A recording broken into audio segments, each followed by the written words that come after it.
அஸ்ஸலாமு அலைக்கும் வரஹ்மத்துல்லாஹி வபரகாத்துஹு. Welcome to channel all is well my dear. அல்ஹம்துலில்லாஹ். நம்ம சேனல் முழுக்க அரபி ஓத தெரியாதவங்களுக்காக துவாக்களையும் குர்ஆனையும் எப்படி அரபியில் ஓதுறது அப்படிங்கிறத கற்றுக் கொடுத்துட்ருக்கோம்.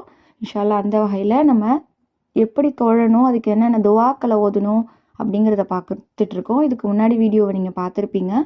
இது இதோட தொடர்ச்சி. இந்த வீடியோவில் நம்ம என்ன பார்க்க போகிறோம் அப்படின்னு சொன்னால், நம்ம முந்தைய வீடியோவில் நம்ம எப்படி நியத்து வைக்கணும், காபாவை முன்னோக்கணும், அது வரைக்கும் நம்ம பார்த்தோம். என்ன துவா ஓதணும், தக்பீர் கட்டியவுடன் என்ன துவா ஓதணும் அப்படிங்கிறத பார்த்தோம்.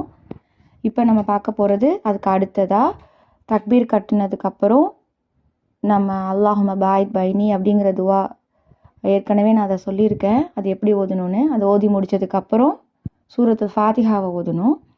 ஏன்னா சூரத்துல் ஃபாத்திஹாவை ஓதாதவருக்கு தொழுகை இல்லை அப்படின்னு ரசூல் ஸல்லல்லாஹு அலைஹி வஸல்லம் அவங்க நமக்கு சொல்லியிருக்காங்க.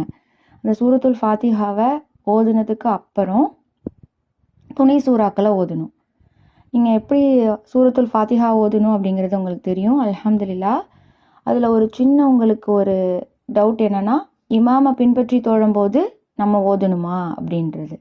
ஜமாத்தா தொழும்போது இமாம் சப்தமிட்டு ஓதுனாங்க அப்படின்னு சொன்னால் அப்போ நம்ம மௌனமாக அவங்க ஓதுறதை கேட்கணும். அதுக்கு ஆமீன் மட்டும் அவங்களோட சேர்ந்து சொன்னால் போதும். இதே சப்தம் இல்லாமல் ஓதக்கூடிய ரக்காயத்துக்களை நம்ம பின்பற்றி தொழறவங்களும் சூரத்துல் ஃபாத்திஹாவை ஓதுறது